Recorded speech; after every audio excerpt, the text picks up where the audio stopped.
I mean, that is during early readings. That's like some people what they say. They're like, oh, I don't want to pick a challenge at ending because I don't want you to experience it, which is the most ironic.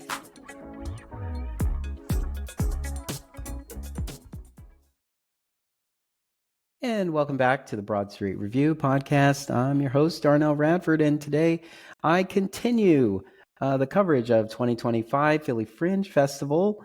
I've seen a lot of great shows and I've had a lot of great conversations, and this one I'm sure is shaping up to be a great conversation as well. I am in the virtual studio with Aaron Pang, whose production Falling, a Disabled Love Story, was presented at the Fringe this season. Thank you. And listen to the podcast if you haven't seen the show. Just follow me and join my mailing list. And next time I'm in Philly or wherever we cross paths with the audience, you can come and buy a ticket and come and see the show. Absolutely. I think that is the thing that is great about festivals is that the artists don't go away after the show closes. It's just the show's closed. But now it's like, I need more. Yeah, What exactly. else do you have? Tell me another story. Yeah, exactly. Yeah. I was looking forward to your piece. I saw it when I was making my own Fringe picks. It was in my calendar. It was out of my calendar briefly, and then it was back in the calendar. So I was glad to have it, and glad to experience it. So we'll get started by just telling us about Aaron. Yeah, sure. I am an Oakland native from Oakland, California. What do I usually say? I am a lot of things. I'm like Chinese American. I was born here. I am the child of immigrants. I am disabled. I am a storyteller. I am all of these different identities. And I think when I tell stories, I try to tell very complex stories that are true to myself and that help kind of people navigate and break out of the kind of tropes of who they are, and to be able to kind of tell the story that is most like authentic to themselves and their kind of multifaceted identity. I'm an essayist. I'm recently graduated with my MFA in creative writing from the University of Iowa, and I make podcasts and I do comedy, and I try to dip my toe into a lot of things and try to not limit the types of stories that I tell, both from funny stories to serious stories, or just like this show, which is kind of my biggest piece of work, one that is both funny and serious all at the same time.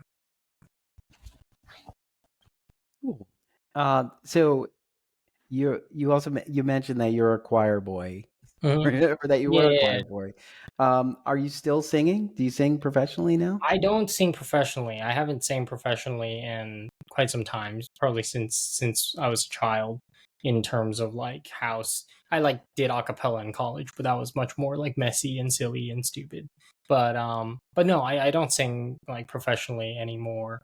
I wish to, but it's the like I don't have or not professionally, but I hope, like, my love for singing is more just the act of it and like the feeling of it in the body and things along those lines, and much less like wanting to perform for people.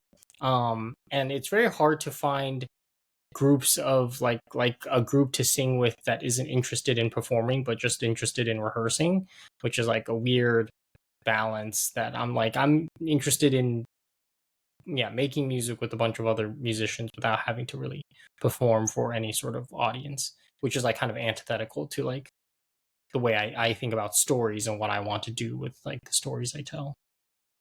Yeah, it's like if you just want a jam band with a couple of musicians in the neighborhood, and you're like, exactly. you should go play at that bar, man.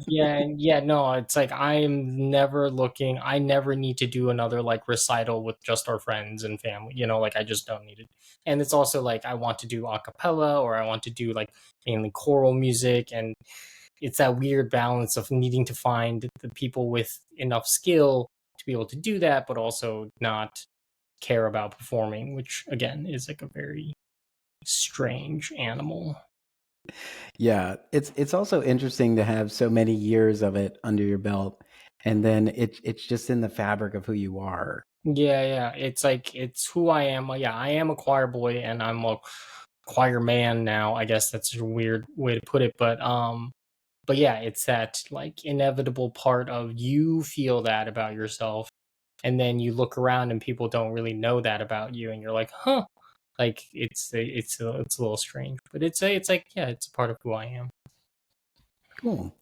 Um, I, I'm interested to know, like, do you have a style of storytelling, or are you just inspired by certain things and then you write about them? Like, talk a little bit about your writing process.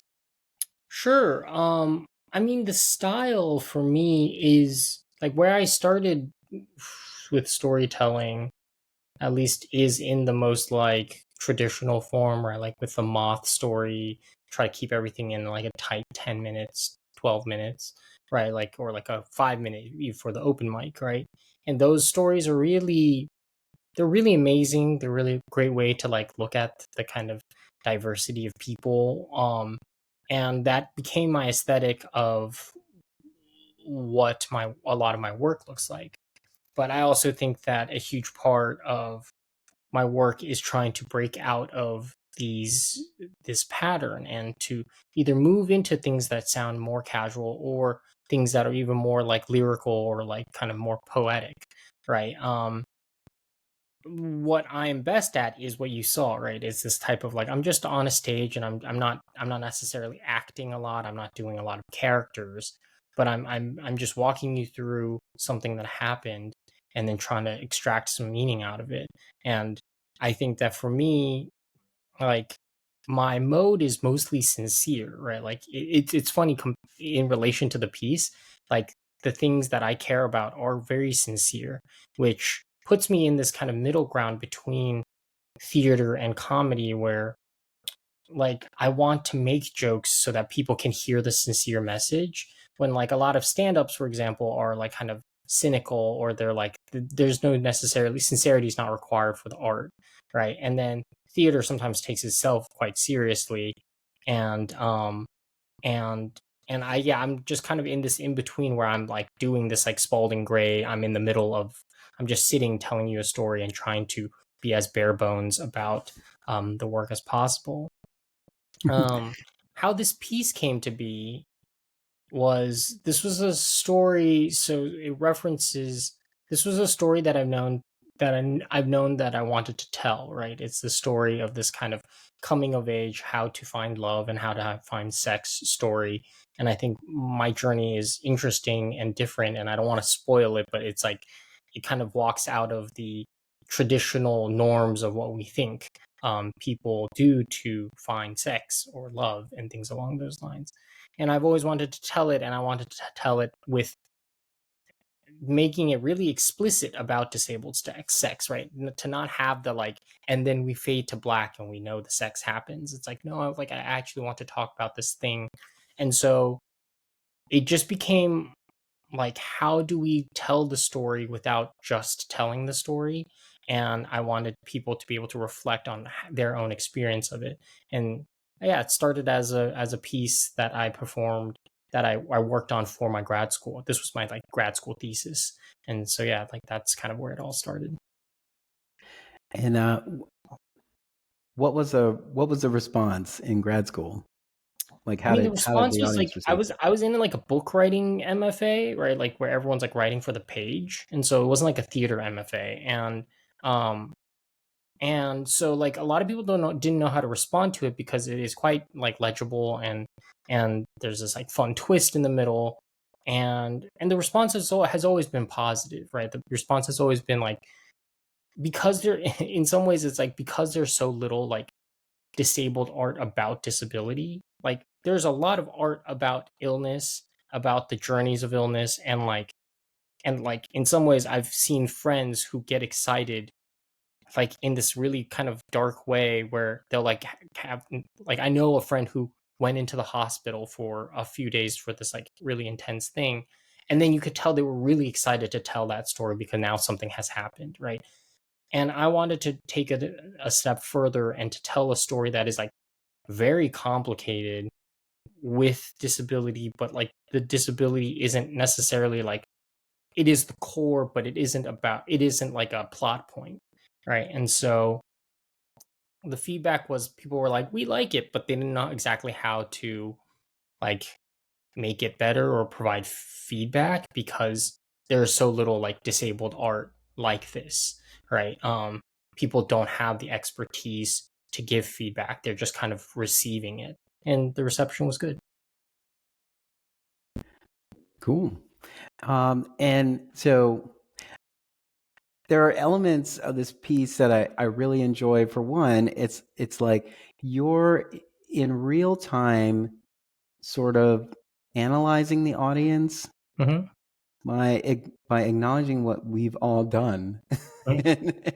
And I think it's interesting. It's not necessarily a gut punch, but sort of it gives you pause to say like, wow, I was hanging on every word, and I probably had this foundation in place to just receive whatever you were Yeah. about to give us. Yeah, I think that I mean a gut punch is a gut punch. I've heard like in I've heard people describe the show this way, right? Because a lot of this particular brand of I think Western ableism is this patronizing like we believe like they've over this like neoliberal like perception of disabled people is very patronizing of being like you guys should not give up or you're so brave for just existing and things along those lines, right? And when you first look at those feelings they feel really positive, right? They're like look at us celebrating how far you've come, your achievements of living with a disability. Like look at how happy we are to hear your story.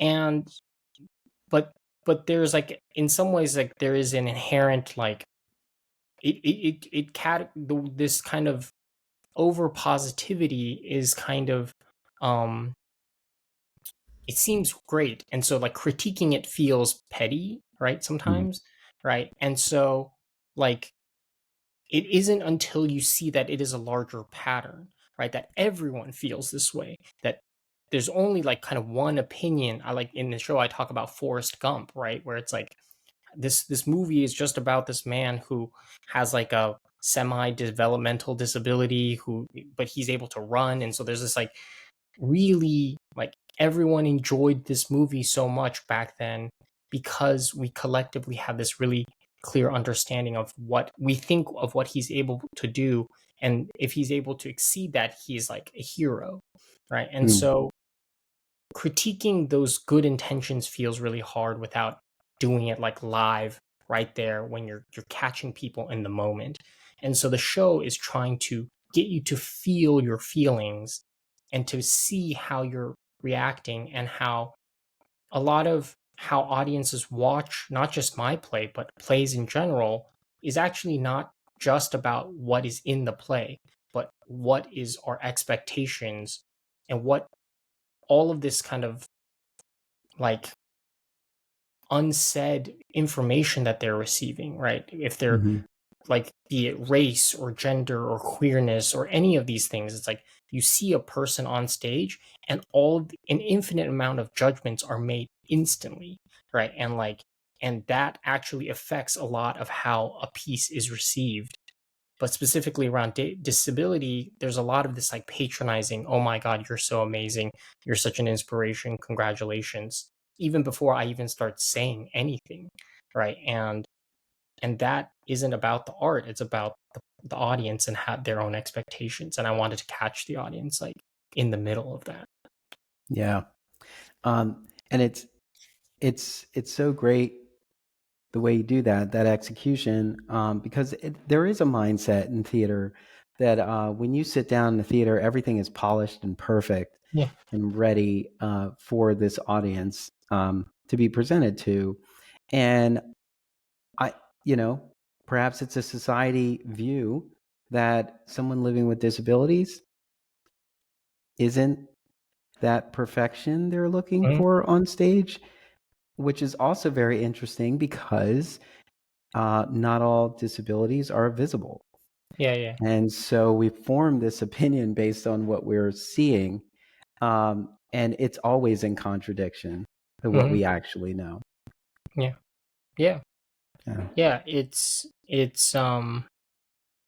Yeah. My director Connie, and who's also my partner, we talk a lot about my existence on a stage, and what that looks like, right? And how, I walk in crip time, right? Like the pacing and the way that I move through space is at a different pace than like an able-bodied or a visibly, physically able-bodied like actor, right? And that also creates discomfort within the audience, or it creates difference in pacing. And like in the initial kind of versions of the show, like I was a lot less mobile. I was like walking a lot less. I was just kind of sitting because I was like, oh, I don't want to like limp across the stage or anything like that. But like to embody that and then to show it and then to normalize it throughout a whole hour, I think is like a really key piece of a different type of like subconscious confrontation with the audience. Hmm. In the piece, you are with a cane. Mhm. There's a moment where you don't have it. Yeah. How comfortable are you without it? I mean, that's an interesting question. I mean, like I can move without it sometimes, but I also fall without it, right? Like I'm actually quite uncomfortable with it. It's not like, it's a sometimes you'll see at the grocery store like an old lady who like walks perfectly fine, just carries a cane. Like I'm Mm-hmm. not that, right? Like I definitely need it, and it's like it's pretty essential, but it's like creating that.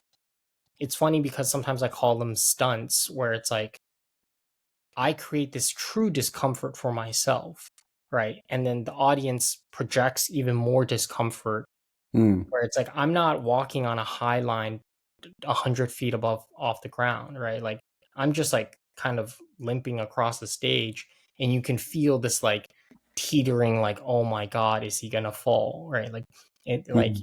like when I was doing a lot of pitching when I was in Edinburgh, like the line that we started to default to audiences to try to get them to come to the show was like, come find out if he falls on stage or if he falls in love, right? And it's like people are just like, oh my, like the one of the the constant responses was like, well, I hope it's not, I hope it's the latter. And you're like, why? Falling in love can be just as painful, even more painful, right? Yeah. Like it's this funny thing where, again, you create this tension, and it's funny and it's silly and it's yeah, it's And it this was whole a play on the title. yeah, exactly. It's yeah, there's three levels of the types of falling that happen within the show. Yeah. Um, uh, yeah, there's a moment where you're on top of the what do they Massage call table. those? It's not, yeah, Like the if table. yeah. I was going to say table, but I know it's a specific table. But when you were on the massage table, uh, yeah, I do feel like the audience is feeling extra concerned for you, as Yeah. if you haven't rehearsed this. Yeah, Like you know what your capabilities are. it's so fascinating that, yeah, like that's the same with like circus, right? Like you watch and you go to a Hmm. circus show, a circus show is like they're professionals. They do this every single day, right? Or they do it Hmm. all the time.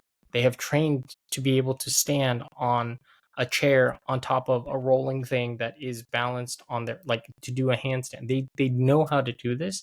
And yet there's still a tension, and that tension is not the the performers, but the tension is the audiences, Hmm. right? And I'm trying to get people to see that their own reactions to the thing. Yeah. I've seen a lot of Cirque du Soleil Mm, performances, right? yeah. There's always a moment where their more challenging stunts are, in a segment. And Yeah. in the segment, they're often, you know, it's built in that mistakes will happen.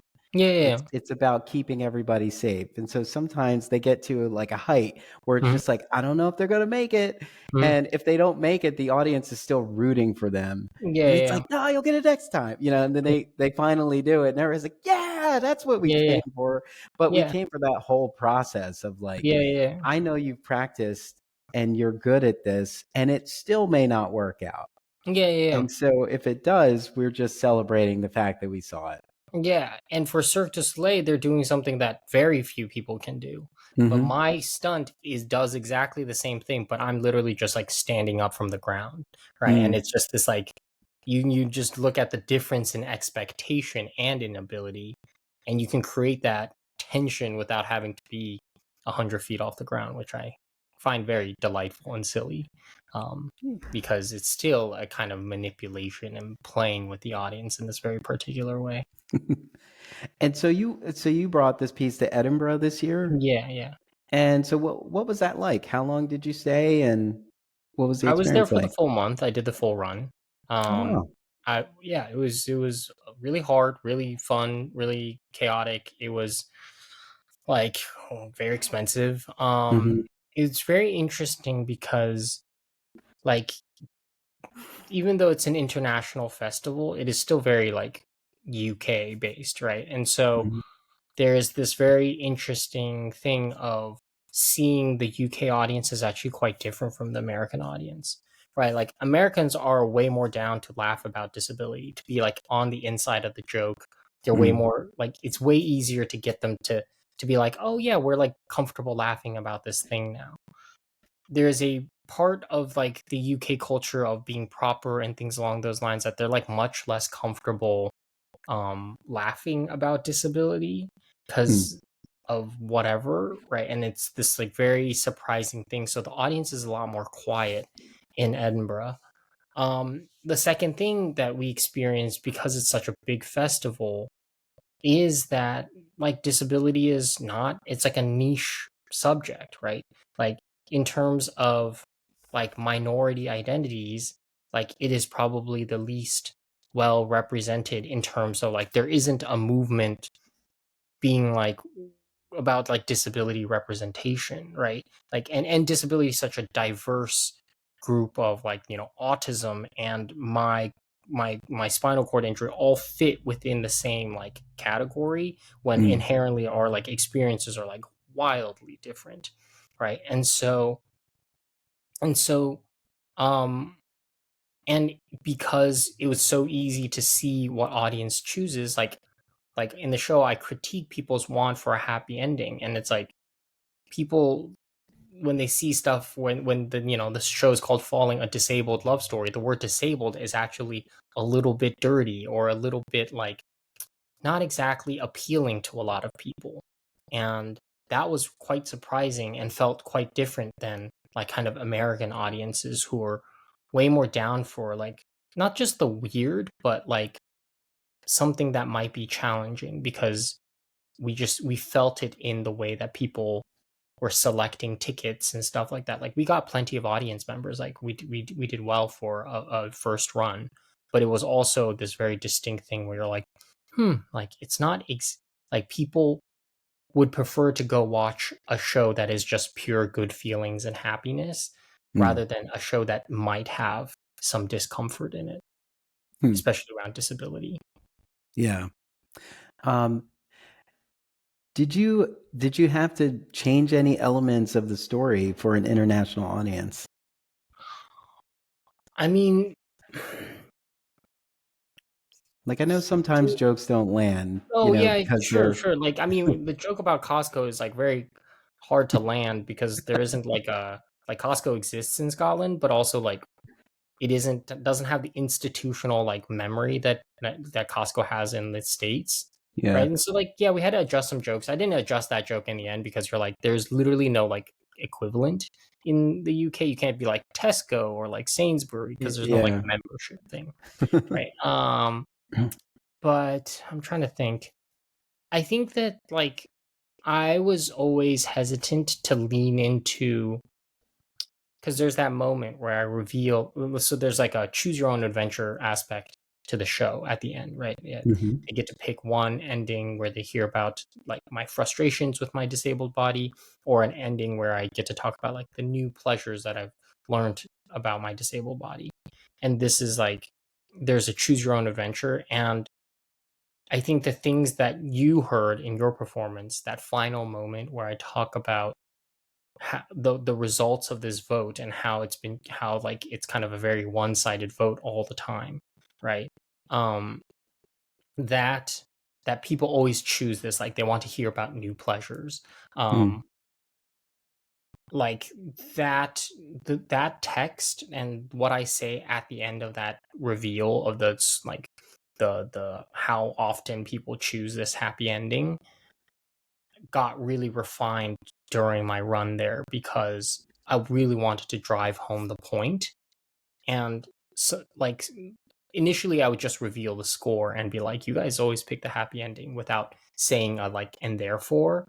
Mm. um and I realized that audience were like not even getting it. They were like they were like kind of still not fully getting what it means, that like this is what ableism looks like, right? This is that like, that like you always want a happy ending disabled story, and that Mm. actually limits the types of story and the type of representation disabled people can have, like on stage and in the world in general, right? It's like there's a huge history of erasure of disabled people and our ability to take up public space because of our disabilities. Yeah. I wonder if it's also because you've been because the audience has been given a choice, that they're just choosing the more positive instead of what they think might be negatives, hearing the challenges. But also, I wonder if people feel like it's sadistic to want to know what your challenges are. Yeah, I mean that is, we during early readings, that's like some people, what they say, they're like, oh, I don't want to pick a challenge ending because I don't want you to experience it, Hmm. which is the most ironic thing ever, because I live it, right? Like I live Yeah. the sad part regardless of whether or not I perform this on stage, right? It's still just about like, yeah, they want to pick the more positive thing. And again, on paper, it feels like a really good, well intentioned thing. But there is actually like deep institutional like issues and problems with only wanting to stay on the positive, right? It erases the humanity of what it means to have a disability, right? And and and I'm not just trying to make you feel bad. I'm just trying to like let us, it's like a different thing is, it is the misalignment between how theater loves the idea of being like, we love human stories and vulnerable stories, and we want all these things, right? We want you to share, and it's so vulnerable, and we love vulnerability. And then you're like, no, you only want vulnerability that makes you feel good, right? You Hmm. don't actually want vulnerability that shows you the darkness of the world, right? Like a lot of the time people talk about how theater is so important during times like this where people need hope. And you're like, sure, but sometimes theater or sometimes stories are meant to be able to show you the what the truth is, and what's actually happening in the world, Hmm. and like, and that I feel like is in conflict with each other, with between what people say that they want, which is vulnerability and honesty and things along those lines, and what they actually want. Yeah. And those stories, like a lot of one acts, they sort of end kind of posing a question, like they don't Yeah, quite finish. And yeah, that's a challenge for the audience to sort of yeah, say, where does it go after this? I yeah, don't yeah, know. What do you think, based on yeah. everything that happened? Like, what do you think happens here? Hmm. Yeah. So what is next for Falling, a disabled love story? Right now there isn't much going on in terms of just like I'm like Philly Fringe was like the last stop of a year's worth of like I did Hollywood Fringe in the fall in June, and then I did Edinburgh, and then now I did Philly, and it was like a bunch of really great performances. Um right now I'm like looking to try to program that isn't like solely produced by myself, right? Mm, And so I'm trying to like program with like bigger venues and find ways to perform at some universities and things along those lines. And it's been really like Edinburgh also opened some doors to allow me to um yeah to just start conversations with other people. But I would love to find theaters find theaters in different cities to be able to like do like a 2 3 week run kind of deal, like to tour in that way would be really really fun and really exciting. But I've also been working on this show for like 3 years now, and it's reached a really good point, and there's a part of me that wants to start looking at like going to Edinburgh was really inspirational in terms of like seeing a bunch of different shows and looking at a bunch of different art and coming up with ideas that I'm like, oh, I'm excited for something new.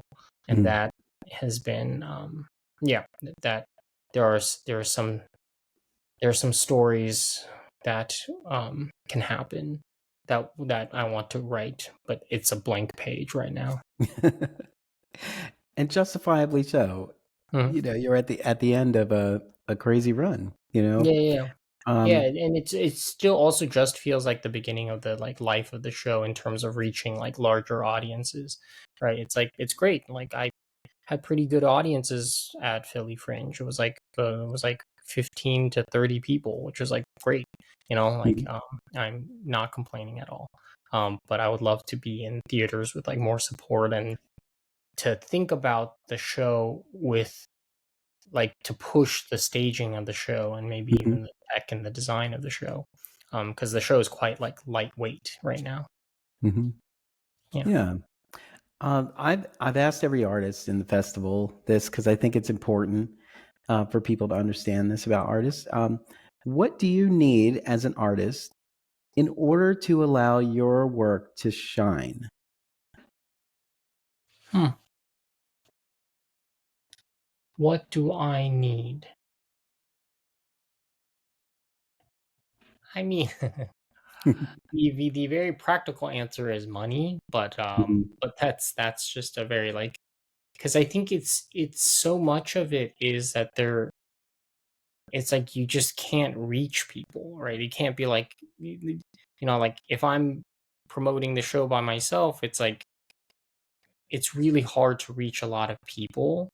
And I think that there are plenty of disabled and non-disabled people who are interested in a show like Falling. And like you've seen it, it's pretty like legible and it isn't like deeply like kind of fine art like it is art and but it's not this like kind of fine art abstract thing. It's very like tangible and grounded as like a piece, right? And it's just like outreach and word of mouth and like that is practically allows my work to shine. I think I think it's the but on a kind of a more like higher level, I think it's engaging with audiences that are like really open, right? Like trying to find audiences for audiences to be open to things that they're not used to hearing. I mm, think that that is something that I think is slowly like disappearing. Like everyone wants to know that the thing that they're walking into is exactly the thing that they want, mm, right? And there's an absence of openness, and like as an artist I understand that most of the shows I walk into I will not remember or I will not care about, or but it's a willingness to be open, to be surprised by a piece of art, or to even find the 3 minutes out of a 30-minute thing that you'll love and you'll remember, right? And I think that a lot of audiences want that guarantee of whatever exactly that they're paying for or they're getting. And I think that having that openness to take a risk and buy a ticket to something that you don't you don't know anything about, I think is something that would allow my work, not just my work, but a lot of work to shine, because I think there's a lot of stuff that is really exciting that yeah, it becomes an issue of just like whether or not people are willing to take the risk. Yeah. That's that has been What an do other people interesting say? Like challenge. I think it's like such an interesting question because I was like, I don't know, people buying tickets, you know, like it's like what do other people say? Well, well, you do think beyond the money. It's kind of like a foundational. Yes, they all need money, but what else? There's been conversation. A lot of answers have been collaboration, Hmm. being able to work with other people to kind of Yeah, allow this to see its reality. yeah, Um, I've asked it because sometimes, in order to enter into the development process, you either need time away from your job, mhm, which is compromising if you don't have a job that offers paid time mhm, off or vacation or things like that. But you also need to keep everything running while you yeah, focus on your art. And you do need a lot of time. And the people who don't really understand that, they're often saying, "Oh, you can squeeze it in here, yeah, an yeah, hour here, 45 minutes there." Like it's true, but not realistic. Like yeah, yeah. everything that's worth doing took some time to do. Mhm. And you can make a lot more happen if you can have a concentrated amount of time. Yeah. I And so mean, yeah. those are again, it's like it comes down to just like resources, right? Like I think Hmm. collaboration is huge. I think it is you're right. It's like having the people to listen to, the spaces that are willing to host you for readings and things along those lines. Hmm. And advocates for your work, right? Like for me, it's like I'm already thinking about like the audience at the end, but it's sometimes it's like two or three like super connectors who are like able to be real champions for the Hmm. work. um Yeah. yeah, like for me it's like to people, for producers to want to be champions of disabled work, to be Mm. like this, we need to hear this message about disability. I Yeah. think will really change the trajectory of the work. Yeah. And I think these answers are useful for producers to hear, Mhm, because I think there's a lot going on where the focus is about like sustainability, like how do mhm, you keep this place open so it can mhm, be here in a few years when perhaps we can breathe a little easier, but at the same time to not lose sight of what we're here to do. We're here mhm, to tell stories, new stories, relevant stories, and sometimes going to the canon for something old, you have to stretch to pull the relevance in today when there is a new story right here just waiting mhm, uh, to be realized. Yeah, it's just interesting, and it's good for people to know, because I think there are people who are waiting for their signal to move in the direction that I think many artists want the industry to move into. mhm, But there's so much of like what we've always done. It it it feels like a dismantling and not an evolution. mhm, And so I think sometimes it's hearing this is really helpful to be like, we're not dismantling. It's not about dismantling. It's about reimagining how we move forward. dismantling what are you talking about? Like norms of just Oh, just the way sure. we've always done things, which doesn't make much room for new work. And Mhm, so yeah, it's just that understanding and that conversation, so people can see like, oh yeah, I do need to be on the side of bringing new work to the stage and not yeah, just trying to find something that might bring people in. yeah, yeah. Yeah. Absolutely. Well, Aaron Pang, it was great chatting with you. It was great learning more about the journey of falling, a disabled love story. I'm glad you're back at home now, Yeah. and you can get some sleep for a bit and not think about performing for a bit Yeah, until yeah. you do what's next. But I hope you stay in touch, and thank you so much for taking the time to chat with me. It was truly a pleasure. All right. Thank you very much. Bye.